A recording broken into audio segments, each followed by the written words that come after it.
My position with Avalyst is I'm the VP of Engineering and Integration.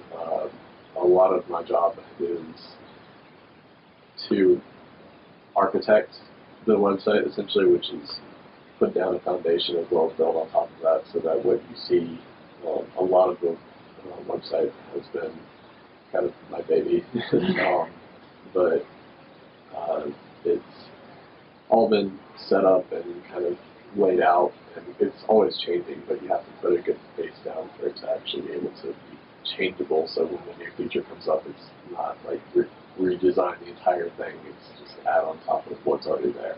The original design even was one that was kind of just thrown together real quick, and then we actually got a designer and had to redo the whole site essentially, or at least how it looks, and that took a while to do, but the changes to it were amazing. You changed it based on what users would like, right? Yeah, well, it was user input as well as our own personal, because as we've used other sites, other social media, we've seen what's available, what we like, what we didn't like, and kind of taken from all the different sites, put it together, and as well as out of their own flair for what we need, because we're different from everybody else, so right. Our own thing as well. And I feel like it sort of has that Pinterest look now. Do you think that's really important? So yeah, like I said, we've taken from a lot of different sites.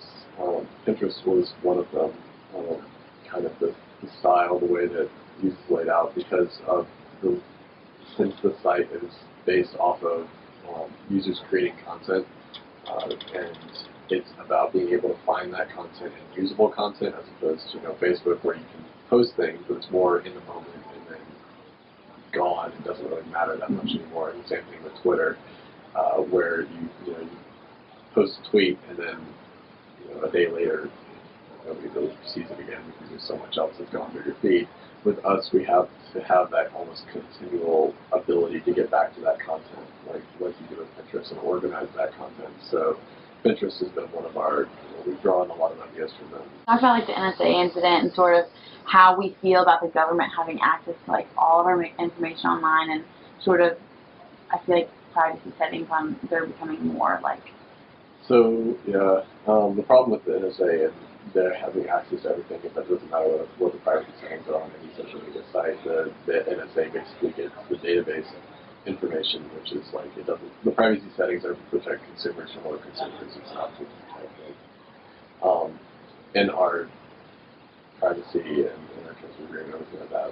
We will not go in there and look through data, especially through a private list. We won't do that. We've made it a big deal, at least in my mind. I try to be very conscious of when I'm building certain aspects of the site that data cannot even, that private private data can't even get to the front end. So it'd be more difficult for somebody who's trying to hack into the system or trying to bypass some of our things to be able to see any of that data. So we don't just essentially, there are things on the page that you don't see, and then you click something and it shows up.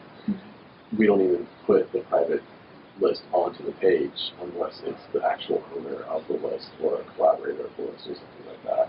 And we're fairly strict about that. The same thing with list items, those won't show up in any search results or anything like that. We try and be very conscious about that. Obviously, we're still growing and there's still more things that we can do.